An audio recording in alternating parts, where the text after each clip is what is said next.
Italian-inspired na scooter from SYM. Kung tawagin ng iba, budget meal na Vespa. Check natin tong Tuscany 150 mga bossing.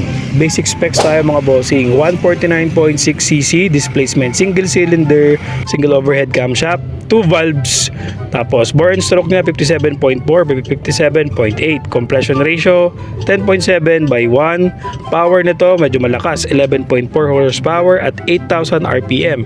Torque naman 11.4 Newton meter at 5,500 RPM. Medyo may kabigatan, 123 kg. Pero nung tinry ko to, magaan lang naman siya. Fuel capacity, 5.7 liters na din. Not bad na siya. Tapos, sa preno naman neto, braking power, stopping power, combination braking system or CBS. Hindi siya ABS, naka-CBS po siya. Then, FI na din po siya, so mas matipid. With smart key. Smart key na din po siya. Tapos full LED tayo sa headlight and tail light, and then LCD na rin po ang screen. Mayroon din tong USB charging port. Yan, para sa mga tropa natin. Yan, so not bad na, 'di ba? Mayroon ka ng keyless na motor, tapos may USB charging port. Pwede mo na charge yung mobile devices habang nagdo-long ride ka, bumibiyahe ka. Tapos naka-keyless system ka pa or smart key. Then yung gas or fuel cap nito is nasa gilid na pala mga bossing. Yes, yung kanyang packet sa kaliwa. Hindi po yan compartment packet. Yan po ay fuel cap. So dyan ka magpapalagay ng gasolina. So hindi mo na kailangan buksan yung likuran. Andyan na po sa gilid.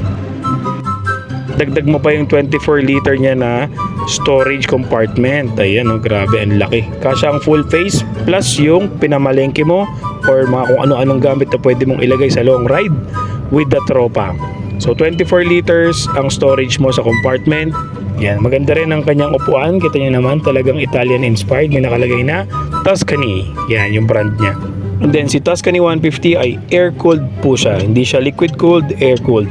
Tapos pagdating naman sa gulong, ang size ng gulong natin sa harapan ay 110/70/12 at sa likuran naman po ay 120/70/12. So 12/12 harap at likuran. Then ang wheelbase niya 1,305mm at ang kanyang ground clearance 101mm. Seat height natin meron tayong 780mm kaya abot mo kung 5'4 ka or 5'5. At kahit 5'3 siguro. Then again, meron tayong 45 kilometers approximately per liter. Yan ang gas consumption niya na declared 45 kilometers per liter. So depende yan sa road condition at sa weight ng riders.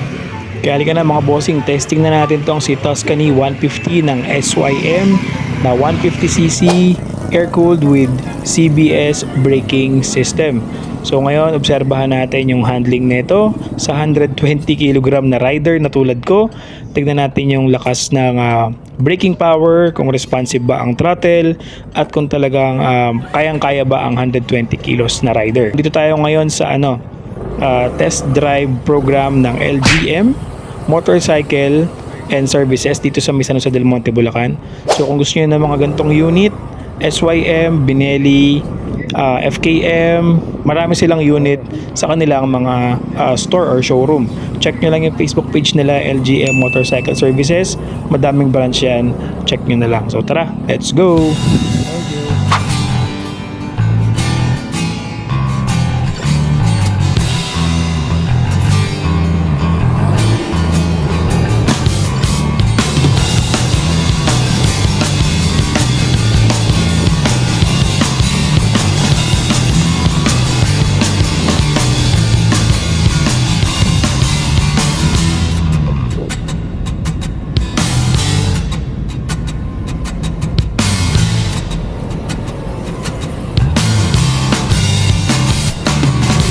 Surprisingly, itong si Tuscany 150 from SYM Motors is napakagaan pala.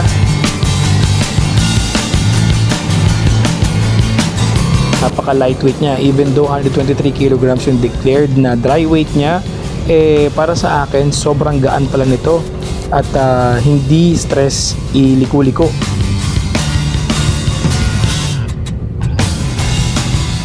Then nandoon nga yung parang Vespa feel niya kasi nga kitang-kita mo yung setup nitong motor na to is talagang classic pagdating sa side mirror niya, yung headlight, yung tail light, tapos integrated pa yung kanyang mga signal light. And then when it comes to mga buttons niya sa manibela, pretty basic lang naman. Meron tayong high beam and low beam dyan, signal light, meron tayong electric starter button, and syempre yung horn niya. Tapos good thing pa dito is meron na rin siyang USB charging port para sa atin sa long ride, di ba? Yun nga lang, kailangan bumili siguro ng lagayan ng cellphone kasi wala tong phone compartment dito sa harapan. Pero may USB charging port ka naman, tapos keyless pa siya. And for the fuel cap naman or dun sa magpapagas ka, hindi mo na kailangan tumayo or yumuko dahil nakalagay sa gilid nito sa may manibela banda or sa katawan niya yung kanyang fuel gas cap or yung side fuel gas cap nitong Tuscany 150.